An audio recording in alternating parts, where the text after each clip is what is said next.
Hello friends and welcome back to lesson number 10. We are studying manufacturing in India and this is the 11th video of this particular lesson.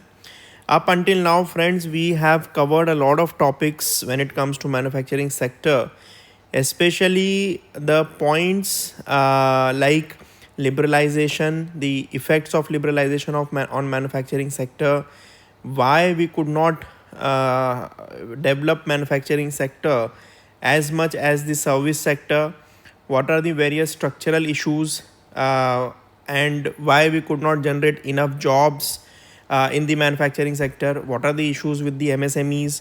So all these things we have covered, and while doing so we saw that there are several government initiatives which are there in order to support the manufacturing sector.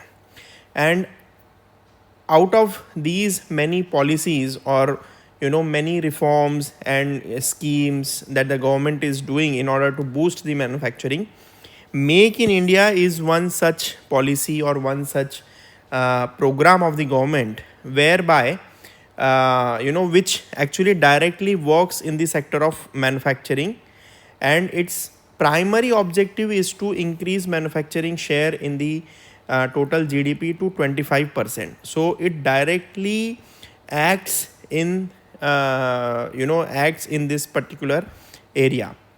Now the second thing is Skill India. So this is another flagship program of the government whereby skilling of youth in various sectors is done through various schemes like Pradhan Mantri Kaushal Vikas Yojana, Pradhan Mantri Employment Generation Program. Various schemes come under this umbrella scheme of or umbrella program of Skill India, and the indirect objective of Skill India is also to promote the manufacturing sector. Basically, if we have skilled manpower, they can participate in manufacturing, they can get jobs in manufacturing sector, ultimately giving boost to the sector. And the third one is also the labor reforms. So labor reforms are basically again an important and very crucial step by the government in order to support the manufacturing sector directly as well as indirectly. Now when we talk about these three particular programs, Make in India, Skill India and labor reforms, we need to understand that these three are closely interrelated. So one cannot work without the other. So Make in India is not just about bringing investments from abroad. It is not just about giving encouragement to the private companies to invest more, to set up more factories, but also at the same time we need to have skilled laborers, we need to have labor reforms also.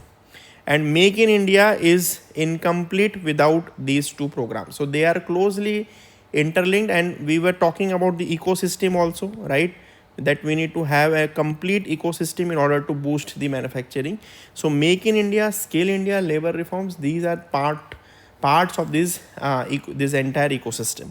So Make in India needs more than investment and incentives. Why? Let us understand that.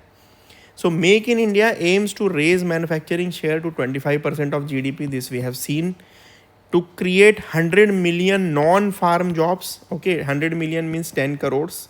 Okay, integrate India into the global value chains, GVCs, strengthen domestic production capabilities. So these are the four main objectives of Make in India. But manufacturing cannot expand without the two foundational enablers. This I have told you just now. One is a skilled workforce and second one is an efficient, flexible labor market.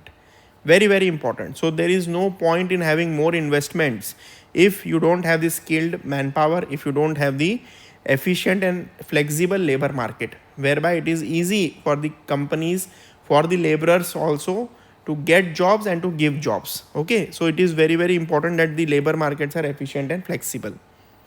Only then can India compete with China, Vietnam, Bangladesh and other East Asian countries. So very bold statement here that Make in India is incomplete without labor reforms and incomplete without Skill India.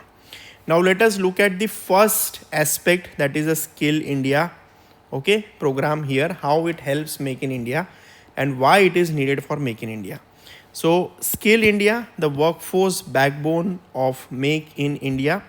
Modern manufacturing requires shop floor competencies for far beyond traditional ITI. So, whatever we are teaching in our ITIs, industrial training institutes, that is very rudimentary, very fundamental things we are teaching. But today's shop floor, meaning the manufacturing shop floors where actual manufacturing happens, where actual assembly lines are, you need modern techniques, you need modern skills. So we need to go beyond what is being taught in the traditional ITIs. India's skill gap is severe. Let us look at some hard facts and figures here. Less than 5% of India's workforce has formal skill training. See, less than 5% of the India's workforce has formal skill training. It is such a sad state of affairs. And China has more than 45%, South Korea more than 90%. So they have this many number of this much proportion of their workforce skilled in these modern techniques, and we have only 5%. So look at the gap. How can we compete with such countries? Majority of youth lack industry ready task specific capabilities. So again, the same point, they are not industry ready, meaning they have some formal education, but they are not industry ready. They don't have modern day technologies, they don't have that particular skills, and they don't have task specific capabilities also. So manufacturing is about doing various tasks. Somewhere you are doing assembly, somewhere you are you're doing designing, somewhere you are doing marketing, somewhere you are doing like so many different activities. So task specific capabilities are also needed. Then Skill India addresses this gap. How? So one is a Pradhan Mantri Kaushal Vikas Yojana. It is short term modular skill courses. So there are various modules that now you will teach them in to work in electronics manufacturing or solar panel manufacturing, like that. The National Skill Development Corporation is there. It catalyzes private skilling institutions. There are many private institutions also which are doing this skilling. So they work with these private skilling institutions and catalyzes their infrastructure and helps ultimately the Skill India program. National Apprenticeship Promotion Scheme, it promotes on the job training. So the intern kind of apprentices who are working in these shop floors, in these factories, so they are given formal training certificates which can be recognized in other factories also. Then Skill India Mission, so integrates almost 20 plus ministries under one national skilling vision. So various ministries have different programs, like in Ministry of Information and IT, they have programs to train in information technology, e-governance, and other IT fields. Then similarly, there are other ministries like Ministry of Textiles. They have programs to train people to work in textile factories. Ministry of Handicrafts, Ministry of Skill Development. So there are various schemes. They have various programs, and this Skill India mission brings more than 20 plus such ministries under one national skilling vision, so that there is a holistic view, and the program can be tailor made. Okay.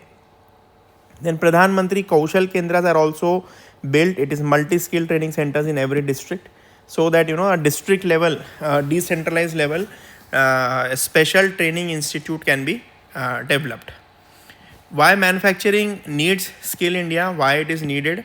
Manufacturing is increasingly automated, machine dependent, quality sensitive, global standard driven. I have told you, we are moving towards very high technologies, automation, then quality sensitive, precision, accuracy is very much important, and global standard driven. Okay, so we need to cater to the global markets. So that's why we need to have that level of skills.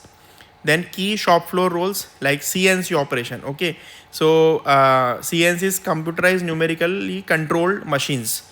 So these are modern machines. Electronic assembly, precision machining, textile garment finishing, plastic molding, robotics maintenance, quality inspection, very very high tech jobs actually. Then without these skills, manufacturing firms cannot scale or meet export quality requirement. Ultimate our objective is to increase our exports so that we can earn foreign earning and our trade deficit can reduce. So that's why we need to compete with the global markets. Skill India, higher productivity, competitive export. Okay, if we have Skill India, obviously our productivity will be high and we will have competitive exports. High skilled workers, they deliver lower defect rates, higher throughput, faster adoption of new technologies, better compliance with global standards. Thus, Skill India directly raises India's competitiveness in labor intensive and high tech sectors. So this is the ultimate objective, to have more of labor intensive exports, because we have more population, we have more labor available in our country, and we need to utilize them, we need to give them some meaningful employment. So that is our ultimate objective, so that their incomes will raise, and ultimately if everybody is earning more, our overall GDP will grow, our economy will grow, our country will prosper. So that is the overall objective. Now we'll continue studying about the importance of labor reforms for Make in India in the next video. Thank you.